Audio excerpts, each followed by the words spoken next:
All right, guys. So the main thing I'm going to talk about in this video is going to be how to formulate a discovery. Now, there are going to be dozens and maybe hundreds of videos you might find out there on the internet that are all great for you to listen to and all great to maybe add to your repertoire about how to ask the perfect question for discovery. And even though I do think that there are some questions that are going to lead you down a path a little bit better than others, and how you ask the questions is going to get you better prompted responses. I don't think there's one size fit all for how you should do a discovery. For example, right now in my consulting business, I currently have multiple clients that I sell for. I have multiple clients that my team is selling for. And the discovery for one client is very different than the discovery for another client. Now, the foundational things that we do around discovery remain the same because we're trying to get them to admit to kind of some of the things that align with our selling points. And so that's the way I would teach you guys how to build out a framework for your overall discovery. And then once we have the framework of the selling points, then we can then go in and refine the best questions to ask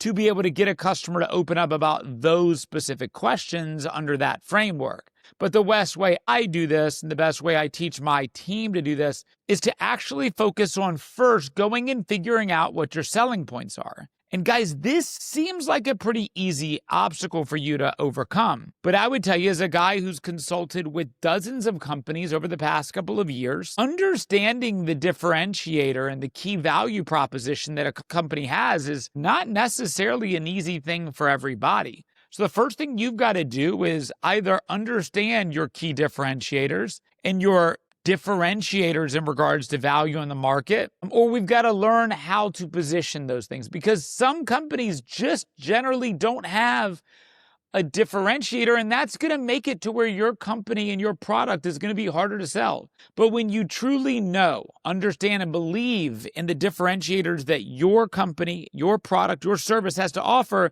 that's where you're really cooking with grease and you have an advantage over your competition. Because if you know you have an advantage, getting the customer to admit they need help with that advantage is all you have to do. And some companies are going to have an advantage in regard to their price. Some are going to have it with features. Some are going to have it with functions. Some are going to have it with support and other customer service-based things. But at the end of the day, for you, it's always going to come back to what is the key differentiators your business has and what are the primary things the customer in this environment would be looking for. I'm going to speak back to the automotive industry because I sold websites and marketing for so many years. And even though the company I sold for wasn't world-renowned in customer service, I did know that the industry had a lot of issues around customer service. It was a pain point that I could uncover very easily. And as long as I could speak to how we at the company I represented were able to do things differently to get a better outcome for the customer around that most obvious pain point most customers had,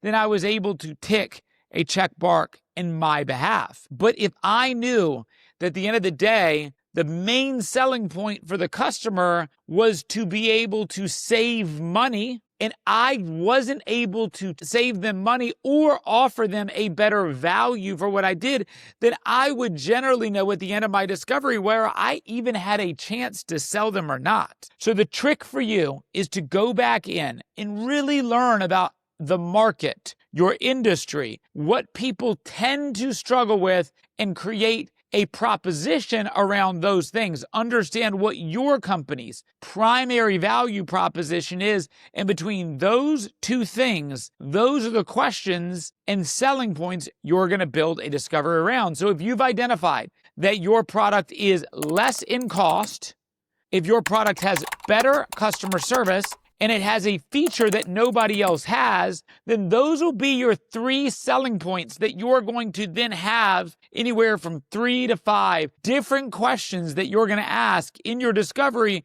that are going to make that customer feel that pain, understand that pain, and admit that they need help with those things. Because reminder, if you don't get them to admit these things, you won't have a chance to sell them. So if you need help coming up with your questions, first, Figure out with your company and your team exactly the industry issues and the selling points you guys have to offer.